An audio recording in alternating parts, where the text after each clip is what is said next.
नमस्कार, मी पूजा. तुमचं सगळ्यांचं स्वागत आहे या चॅनलवर. आज आपण ना सेकंड ट्रायमेस्टर विषयी इथे बोलणार आहोत. आणि फर्स्ट ऑफ ऑल सगळ्यांचं कॉंग्रॅच्युलेशन्स, कारण तुम्ही पण प्रेग्नेंट असाल म्हणूनच तुम्ही कदाचित या व्हिडिओवर क्लिक केलाय किंवा तुम्ही प्लॅनिंग करत असाल तर तुम्हा सगळ्यांना ऑल द बेस्ट. आणि ही जर्नी ना खूप छान असते प्रेग्नन्सीची, मी अनुभवते ॲक्च्युली. आणि इथे आता माझ्या सेकंड ट्रायमेस्टरची जर्नी तुमच्याबरोबर शेअर करते आहे की माझा प्रवास कसा होता, फर्स्टमध्ये काय झालं. आणि ज्यांनी कोणी व्हिडिओ बघितला नसेल ना फर्स्ट याचा, तो प्लीज जाऊन बघा, म्हणजे तुम्हाला कळेल की काय प्रॉब्लेम्स होते आणि त्याचे काय सोल्युशन मला मिळाले. प्रॉब्लेम्स होते ते कसे सॉल्व्ह झाले माझे. आणि आपल्या सगळ्यांना ना फार क्युरियोसिटी असते सेकंड ट्रायमेस्टरमध्ये की काय चेंजेस होणार आहे, किंवा ज्यांना फार त्रास झाला असेल त्यांचा पण त्रास कमी झालेला असतो ऑलमोस्ट. म्हणूनच त्याला कदाचित बेबी मूड पण असं म्हणतात. आणि या दिवसांमध्ये बरीच लोक ट्रॅव्हल प्लॅन करतात. ज्या कुणाला ओमेटिंगचा त्रास असेल वारंवार, किंवा काही गोष्टी पदार्थांची एलर्जी झालेली असेल, ते सगळं हळूहळू कमी होऊन जातं या सेकंड महिन्यामध्ये. त्याच्यामुळे ना आता सगळे एकदम रिलॅक्स झालेले असतात बऱ्यापैकी. त्रास हा भरपूर कमी झालेला असतो. आणि आता इथे माझ्या जर्नीमध्ये पण असं झालं की माझे फर्स्ट ट्रायमेस्टरमध्ये मला जो त्रास होता तो ऑलमोस्ट माझा संपलेलाच होता. इथे मी जसं सांगितलं की मला भरपूर मेडिसिन्स सुरू होत्या, त्या सगळ्या बंद झालेल्या. ज्यावेळी मी 4th महिन्यामध्ये डॉक्टर व्हिजिटला गेले त्यावेळी मला डॉक्टरांनी सगळ्या माझ्या मेडिसिन्स बंद केलेल्या. आणि त्यांनी मला सांगितले की फक्त आयर्न आणि कॅल्शियम ह्याच 2 टॅबलेट माझ्या नवीन सुरू केल्या, ज्या माझ्या फर्स्ट महिन्यामध्ये नव्हत्या. देन त्याच्याबरोबर त्यांनी मला प्रोटीन पावडर पण सुरू केलं आणि मी त्याच्यामध्ये चॉकलेट फ्लेवर घेतला, कारण मला माहिती नव्हतं की टेस्ट कशी येणार किंवा काय. सो तुम्ही पण जेव्हा प्रोटीन पावडर ट्राय करता ना, तर तुम्हाला ते सूट होतंय की नाही ह्याच्यासाठी ना पहिले तुम्ही छोटा सॅम्पल एक घ्या, जेणेकरून तुम्हाला कळेल की हे पुढे तुम्हाला सूट होतंय की नाही. कारण बऱ्याच लोकांना काही ब्रँडचे सूट होत नाही. आणि प्रोटीन पावडर घेणं तर गरजेचंच आहे. प्लस तुम्ही दुसऱ्या ब्रँडचं मग चेंज करून घेऊ शकता, किंवा तुमच्या डॉक्टरला कन्सर्न करा काय होतं. आणि 4th महिना तर छान गेला माझा. मी हॅपी होते, कारण माझ्या सगळ्या गोष्टी बंद झालेल्या होत्या, मेडिसिन्स कमी झालेल्या होत्या, माझं इचिंग कमी झालेलं होतं, स्वेलिंग कमी झालेलं होतं, मला जो बॅक पेन होता तो पण कमी झाला होता आता ह्या महिन्यामध्ये. बऱ्यापैकी नव्हताच असं नाही, पण कधीतरी व्हायचा. पण जसं 3ऱ्या आणि 2ऱ्या महिन्यामध्ये मला कंटिन्यू बॅक पेन असायचा, तो पूर्णपणे बंद झालेला होता.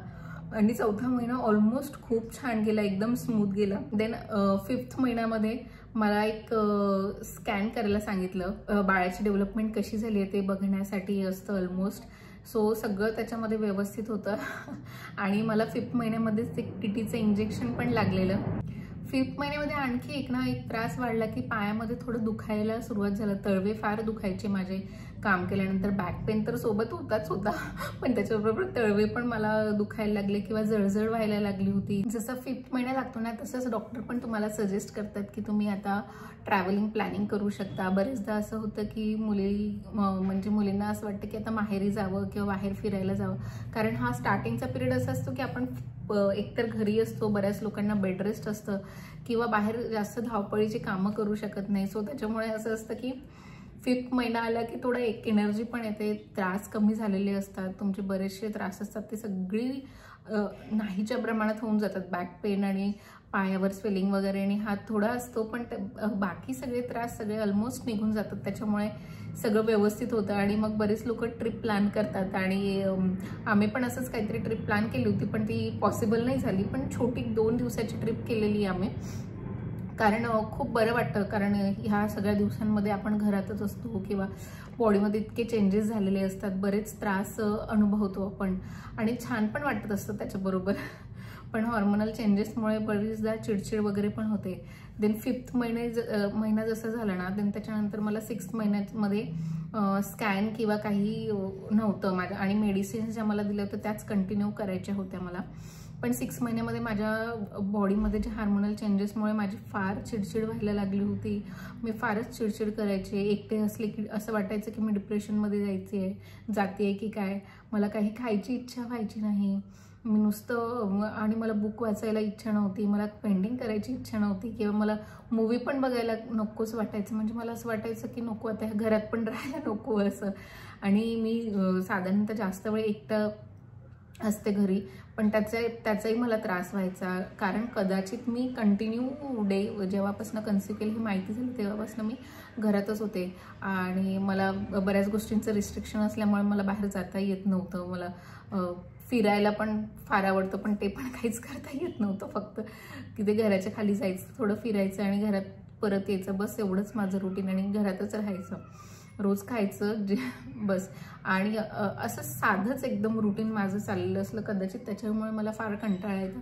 आणि ना मला बोलायची कुणाला इच्छा पण नाही व्हायची. जसं फ्रेंडशी आपण बोलत असतो किंवा घरच्यांशी बोलतो, ते पण नको वाटायचं. मला फार चिडचिड झाली होती. 6 मंथ माझ्यासाठी फार विचित्र ठरला होता. म्हणजे मेंटली स्ट्रेस खूप जास्त वाढला होता. त्याच्यामुळे डोळ्याखाली काळे सर्कल्स वाढले आणि मला विकनेस यायला लागला. मला असं वाटायचं की फक्त मी झोपून राहावं, मला काहीच करायची इच्छा होती नाही. जेवण बनवायचे ना, ते जेवायची इच्छा सुद्धा नाही व्हायची. किंवा कोणी विचारलं तरी मला काही असं विशेष वाटायचं नाही खाण्याबद्दल, की मला हे खायचं आहे किंवा मला हे आणून द्या वगैरे. हां, कधी कधी क्रेविंग्स व्हायच्या खाण्याच्यात, पण त्यात इन जनरल नॉर्मलच असतात. आय थिंक मला असं वाटतं. मला काही विशेष त्याचा फरक असा पडलेला नाही आहे. पण मला 6 मंथमध्ये जास्त त्रास झाला 5व्या आणि 4थ्या महिन्यापेक्षा. इव्हन माझं फर्स्ट ट्रायमेस्टर पण छान गेलं, फक्त काही गोष्टी सोडल्या तर मी बऱ्यापैकी एन्जॉय केलं. पण मला रिस्ट्रिक्शन असल्यामुळे थोडी चिडचिड जास्त व्हायची. आणि 6 मंथमध्ये तर सगळं ते उफाळूनच आलं असं मला वाटतं. आणि त्याचा परिणाम आपल्या बॉडीवर खूप जास्त होतो. मी तुम्हाला पुढच्या याच्यात मी शेअर करतेच की त्याच्यामुळे आणखी काय जास्त त्रास वाढले. आपल्याला वाईट डिस्चार्जला पण सुरुवात होऊन जाते ऑलमोस्ट. जे मुली पण बाहेर असतात, ट्रॅव्हलिंग करतात किंवा जॉब करतात, त्यांनी ते जास्त काळजी घ्यायला हवी.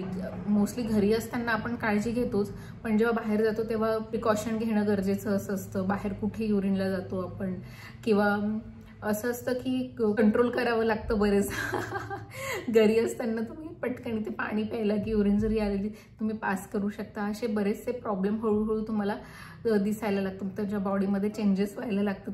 त्याच्यामुळेही कदाचित मला चिडचिड व्हायला लागलेली असेल. किंवा असे असू शकतं की दिवसभर घरात एकटीच असते, सगळी कामं स्वतः करायची, काही कामं मी करूच नाही शकत. काही गोष्टी होत्या त्या मला सोडाव्या लागल्या आणि काही मी मुद्दाम सोडल्यात. ज्या मी करू शकते त्या मी मुद्दाम सोडल्या. आणि असं बरंच प्रॉब्लेम्सला तुम्हाला फेस करावं लागतं. पण त्याचबरोबर ही जर्नी खूप छान पण असते. मी तुम्हाला सांगेन की खूप छान अनुभव होतो. आणि 5th महिन्यामध्ये जेव्हा बाळ किक मारायला सुरुवात करतं किंवा मुवमेंट करायला सुरुवात करतं, मला एकदम 5th मध्ये मुवमेंट नाही जाणवल्या. थोडे 15-20 दिवस निघून गेले, त्याच्यानंतर मला हळूहळू मुवमेंट जाणवायला लागले बाळाच्या. नंतर ना जेव्हा 6वा महिना संपतो तेव्हा तर जास्तच मुवमेंट वाढतात तुमच्या बाळाच्या. आणि त्याच्या पुढे तर आणखीच जास्त मूव त्यांना दिसतं. आणि 6व्या महिन्यामध्ये असं जाणवतं की बाळ हलतंय, थोडं मुवमेंट्स जाणवत आहेत. कधी कधी एकदम अचानक खूप जास्त जोरात मुवमेंट होतीये किंवा पाय हलवते असं. काहींना तर 5व्या महिन्याच्या स्टार्टिंगपासूनच मुवमेंट जाणवतात, काहींना थोड्या उशिरे जाणवतात. हे डिपेंड करतं की बाळाची पोझिशन आणि प्लॅसेंटा कुठे आहे. कदाचित ह्या सगळ्या गोष्टींवरच हे सगळं डिपेंड करतं. पण तुम्ही खाण्यापिण्याच्या खूप काळजी घेणं फार जास्त गरजेचं आहे. मी आता मोस्टली मला ड्रायफ्रुट्स खायला फार आवडत नाही, तर मी ते दुधामध्ये छान बारीक करून घ्यायचे, म्हणजे ड्रायफ्रूट शेक टाईप करून घ्यायचे. मला नाहीच आवडत, सकाळी पण घेणं गरजेचं असतं ड्रायफ्रूट्स. आणि मला काय काय खायला सांगितलंय आणि काय नाही खायला सांगितलं ह्याच्यासाठी ना मी वेगळा व्हिडिओ बनवणार आहे पुढच्यासाठी. कारण एका व्हिडिओमध्ये सगळं होत नाही मेन्शन करून, आणि प्रॉपर माहिती पण देता येत नाही. कोणाला काही विचारायचं असेल तुम्ही प्लीज कमेंट करा, म्हणजे मी तुम्हाला त्याचं एक प्रॉपर उत्तर देईल आणि सांगेल की पुढे काय होतंय किंवा काय नाही. आणि ओव्हरऑल जर्नी छान होती. पण 6 महिन्यापासून मला बिलकुल आवडलेली नाही माझी जर्नी ही प्रेग्नन्सीची. कारण फारच मी डिप्रेस्ड होते, चिडचिड वाटायचं, मला विकनेस फार, मला सारखं असं वाटायचं की मी झोपूनच राहावं. मला काहीच करायची इच्छा नव्हती, मला बाहेर जायचं नव्हतं, मला काहीच प्लॅन करायचं नव्हतं. आणि या दिवसांमध्ये फार गरम होतं. गरम बॉडी ऑलरेडी हीट प्रोड्यूस करत असते, परत बाळ असतं त्याच्यामुळे. आणि काही काहींच्या बॉडीमध्ये उष्णता असेल तर त्यांना फारच जास्त गरम होत असतं या दिवसांमध्ये.